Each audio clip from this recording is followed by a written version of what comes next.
Okay, so mass of an electron is approx 10 power minus 27. Okay, calculate the uncertainty in velocity if uncertainty in position is 10 power minus 11 meter. So you have to put the formula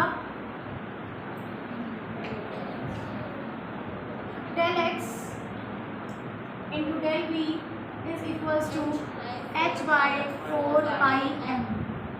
Okay, is greater than equals to generally comes in the expression of statement.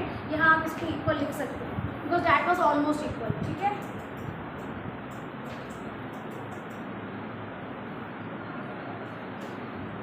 del x is given to you, so अब हम del v निकालेंगे तो del x को भी उधर लेंगे 4 pi m into del x which is equals to 6 point.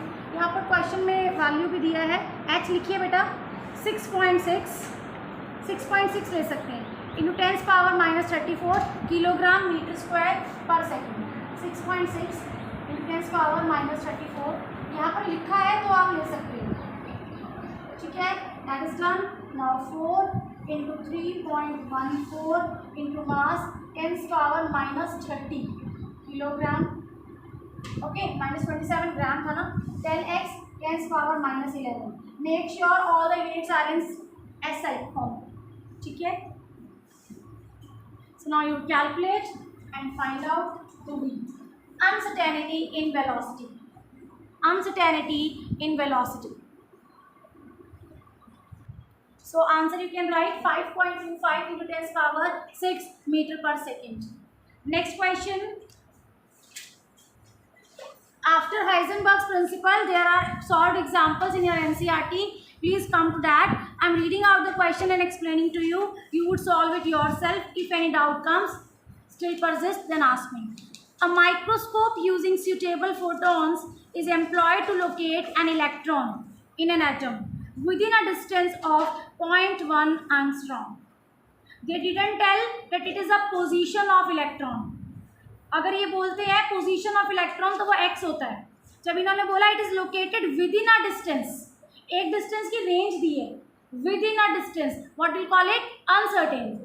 It's uncertain. So uncertainty is 0.1 angstrom. Clear? So आपको क्या मिल गया यहाँ पर? अंडरलाइन कीजिए इसको, डेल एक्स 0.1 एंगस्ट्रॉम जो भी दिया है आपको विद इन, तो एक रेंज के अंदर अनसर्टेन आंसर दिया हुआ है पोजीशन का, that is del x. 0.1 angstrom है, उसको आप क्या लिखेंगे डेल एक्स को?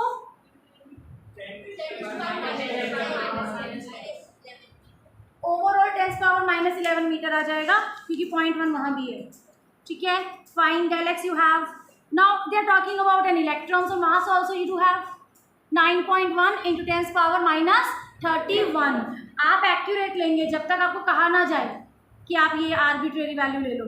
ठीक है, what is the uncertainty involve in the measurement of its velocity? Velocity की मेजरमेंट में क्या अनसर्टेनिटी हो सकती है? ठीक है, so you have to calculate the same. What? Del v. Del x आपको दिया है, आपको डेल वी कैलकुलेट करना है. जैसे आपने अभी किया वही फॉर्मेट यूज करेंगे. मास ऑफ इलेक्ट्रॉन यहाँ पर दिया था अप्रॉक्स, लेकिन वहाँ नहीं दिया है, तो आपको अपने आप एग्जैक्ट वैल्यू लेना है 9.1 into 10 power minus 31. Any doubt? Simple. Next question C. Solved example.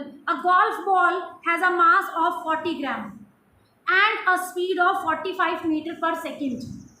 If the speed can be measured within accuracy of 2%.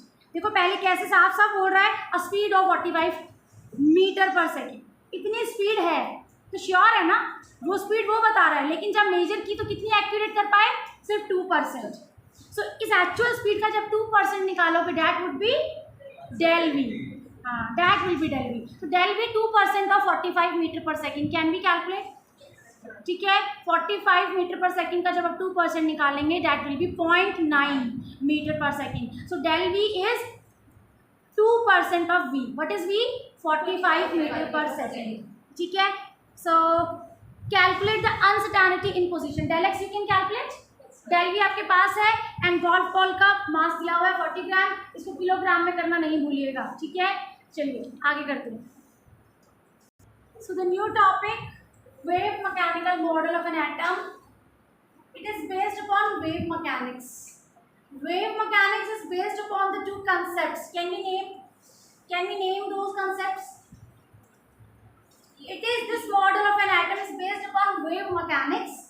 is also called quantum mechanics, and that mechanics, wave mechanics, is further based upon two concepts. One, de Broglie's dual nature of matter. Second, Heisenberg's uncertainty principle. De Broglie equation has taught us that every matter particle has a wave associated with it. That is known as de Broglie's wave or matter wave or particles wave. Heisenberg's uncertainty principle says that you cannot find trajectory for an electron. That has been ruled out. You cannot find. ठीक है, जब आप वो trajectory find ही नहीं कर सकते, then how Bohr has said that electron path is defined around the nucleus. Electron का path बिल्कुल डिफाइंड है, ऐसा बोहर्स कहता है. बोहर्स कंसेप्ट कहता है कि there is a circular path like planetary motion. Planet कैसे मूव करता है? प्लैनेट 3 डायमेंशन है, बट उसका मोशन कैसा होता है? 2 डायमेंशनल. ऐसे मूव करता है, इस तरह से. ठीक है, बट यहाँ पर हम ये मानते हैं कि जब इलेक्ट्रॉनिक वेव एसोसिएटेड है, electron motion is not restricted to 2 dimensional, क्योंकि atom is spherical in shape. When atom is spherical in shape, it will have 3 dimensional motion of an electron. ठीक है, उसमें पार्टिकल मूवमेंट जो हो रही है उसके कॉरेस्पॉन्डिंगली वेव मोशन भी हो रहा है. तो बोहर्स ने ना तो वेव कैरेक्टर को इम्पोर्टेंस दिया, कंसीडर किया, उन्होंने सिर्फ पार्टिकल कैरेक्टर को स्टडी किया. उन्होंने जो मॉडल प्रपोज किया that is more likely to be 2 dimensional, not 3 dimensional. ठीक है, इलेक्ट्रॉन का मूवमेंट कैसा होता है, उसकी डिस्ट्रीब्यूशन कैसे होता है शेल के अंदर, and he said that path of an electron is fixed, which is not true. ठीक है, that can vary. So वही हमें यहाँ पर पढ़ना है. And he also said that angular momentum is also fixed. Angular momentum is also fixed on one shell. अगर एक शेल या एक ऑर्बिट में एक इलेक्ट्रॉन है तो उसकी एंगुलर मोमेंटम भी फिक्स होती है. That is equals to nh/2 pi. If you remember, mvr is equals to nh/2 pi. These all were the drawbacks of Bohr's which lead us to go with new model of an atom, that is wave mechanics. Wave mechanics is based upon de Broglie's equation and Heisenberg's uncertainty principle. जिसके बाद हमें ये समझ आया कि electron की तो trajectory found ही नहीं कर सकते, we cannot find. ठीक है, and electron has wave associated with it. वो हमें de Broglie से क्लियर होता है. तो इन सबको मिलाकर हमारा एक नया मॉडल प्रपोज होता है. लेकिन इस मॉडल को जानने से पहले हमें एक साइंटिस्ट के बारे में भी समझना होगा, Erwin Schrödinger. He has proposed one equation called Schrodinger equation. आपको ये इक्वेशन लर्न नहीं करनी है, कुछ नहीं करना है. ठीक है, Schrodinger's equation that you haven't learned and not to learn, don't worry. ठीक है, जस्ट उसको समझेंगे, उसके पैरामीटर्स को लर्न करेंगे, that's it. ठीक है, the equation looks like this. Just note down if you wish. अगर नहीं wish then don't, no problem. Just parameters पता होने चाहिए कि स्क्रोडिंगर वेव इक्वेशन में कौन से पैरामीटर्स होते हैं.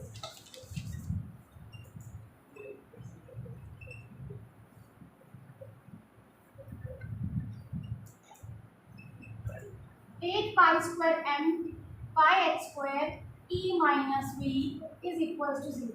This was a complete equation and that was true for only one electron system, that is hydrogen atom. ये सबसे सिंपल हाइड्रोजन एटम के लिए स्क्रोडिंजर्स वेव इक्वेशन थी. Schrodinger's equation which can be called Schrodinger's wave equation. इस equation में आपको ये तो पता होगा, this is called double derivative या सेकंड डेरिवेटिव. डिफरेंशिएट करते हैं ना, जैसे वेलोसिटी निकालते तो हम क्या करते हैं, dx by dt ऐसे करते हैं.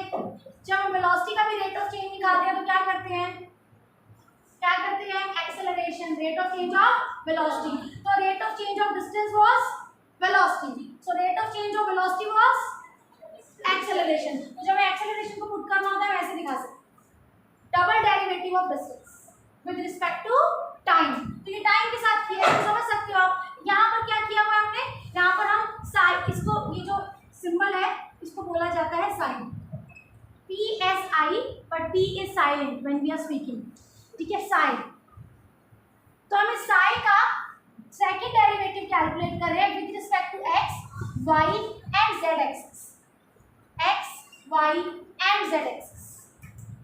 ठीक है, इसका मतलब x y and z axis तीनों एक्सिस को माना जा रहा है। मतलब हम इलेक्ट्रॉन के कौन से मोशन पे ध्यान दे रहे हैं?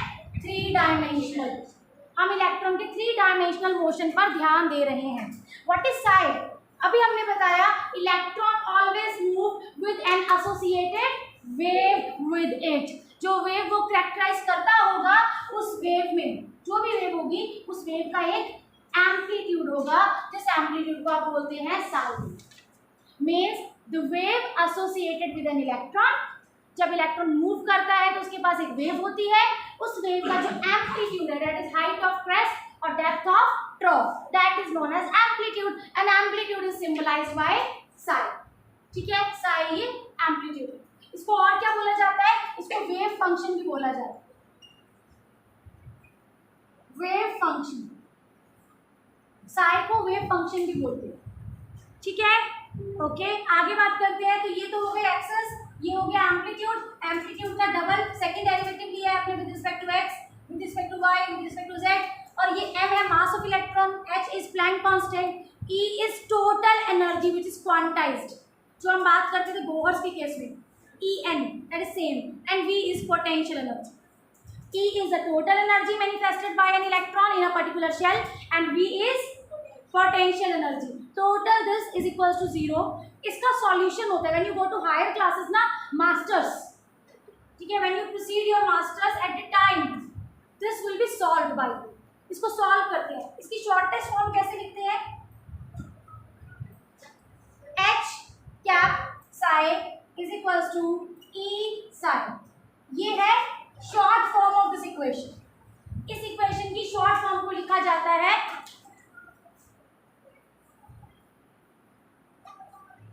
This one. ओके, इसको सॉल्व किया जाता है और बेसिकली इस इक्वेशन को सॉल्व करने का पर्पस क्या होता है? दो चीजें चाहिए हमें, psi and E। So write down this equation is solved. Higher class में आप इसको सॉल्व करना सीखेंगे, वेरी हायर क्लासेस। ठीक है, and finally this equation is solved for finding the value of psi and E। E is the total energy, total energy manifested, जिसको हम बोलते हैं energy must be quantised, energy must be associated with a particular shell, every shell has different energy that is fixed. वो सभी बातें जो हम कर चुके हैं बोहर्स मॉडल में, वही एनर्जी है, समझ आया?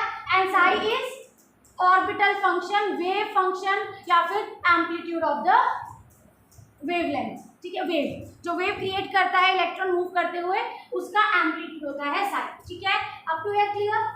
ठीक है, so let's come to psi first. I am talking about 3 dimensional motion of an electron. Okay, x y z and electron can be in any motion. ये नहीं है कि वो एक्स एक्सिस के अलोंग है, वो इस रीजन में कहीं भी हो सकता है, जहां भी वो इलेक्ट्रॉन है। If it's moving then it must possess one wave character. जितने इलेक्ट्रॉन्स होंगे उन सबके पास वेव कैरेक्टर होगा। ठीक है, वो वेव कैरेक्टर, वो एम्पलीट्यूड डिफरेंट हो सकता है depending upon the electron, its energy and where it is, nucleus से कितना दूर है। Depend upon that different wave functions can be there. What are wave functions? psi is amplitude. ठीक है, psi के बारे में बात कर रहे हैं। कभी आपने लाइट एनर्जी, जो लाइट एनर्जी आती है, सन रेज आती है या साउंड एनर्जी, अगर आई डोंट नो, अगर आपने कभी इसके बारे में बात करी है कि व्हाट इज इंटेंसिटी, किसी भी इंटेंसिटी, मतलब कोई लाइट एनर्जी, लाइट और साउंड एनर्जी, अगर हमें कभी भी इनकी इंटेंसिटी जाननी होती है, that intensity is directly proportional to amplitude square.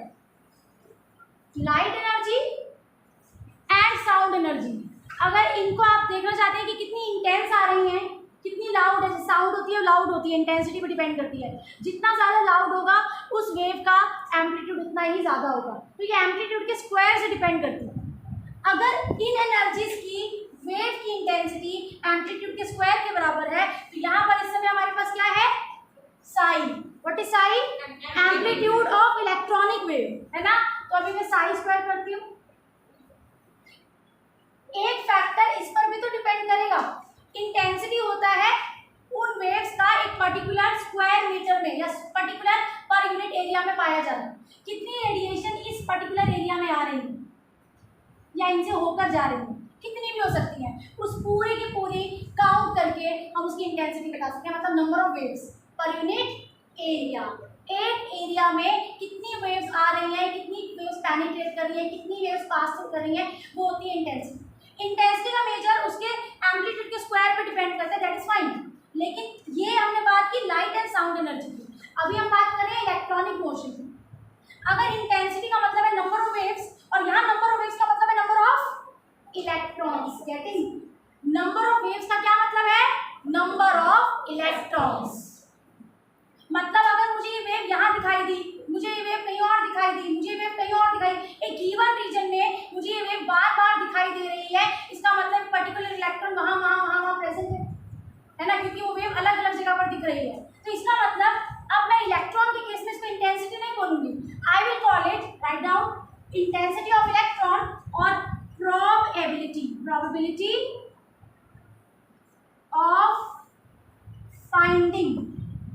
probability of finding an electron in given region। एक पर्टिकुलर रीजन में इलेक्ट्रॉन्स की finding probability of finding an electron in a given region is directly proportional to psi square। probability, ठीक है, this probability, जिस reason में ये probability ज़्यादा होती है वहाँ इलेक्ट्रॉन ज़्यादा पाए जाते हैं। जहाँ ये प्रोबेबिलिटी नहीं है, जहाँ साई स्क्वायर की वैल्यू ऑलमोस्ट जीरो आ रही है, वहाँ इलेक्ट्रॉन नहीं मिलेंगे, वहाँ इलेक्ट्रॉन नहीं मिलेंगे। अब बात करते हैं ऐसे रीजन की जहाँ probability of finding electron is maximum, almost 90, maximum Sai square की वैल्यू होती है 90%, इससे ज़्यादा कभी नहीं होती। Sai square is maximum 90% and minimum value of Sai square is 0। यहाँ पर एक क्वेश्चन बनता है, note down the question, what is the physical significance, what is the physical significance of Sai and Sai square. क्या बताना है आपको, physical significance, what is the physical significance of Sai and Sai square. तो साई इज क्या है, Sai amplitude of the wave which is associated with motion of electrons. It has no physical significance, it just represents the amplitude of wave, it has no significance, it just represents the amplitude। amplitude होना कोई significance नहीं है।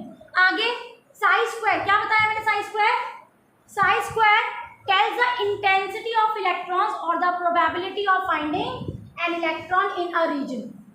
psi square tells the probability of finding an electron in a particular region। कल इसके बारे में detail में बात करेंगे। I will send you one click of page, अभी भेज देती हूँ, that you read, एक बार उसको रीड करना। इसके आगे ये probability वर्ड क्यों लिखा है ना, ये आपको पढ़ना है, मैं आपको पेज पे फोटो क्लिक करके भेजूंगी, पढ़ना। बोहर्स ने कहा there is definite chances that electron will be found, यहाँ वर्ड क्या यूज हो रहा है, probability, कि श्योरिटी नहीं है, probability है, इसको पढ़ कर आइएगा।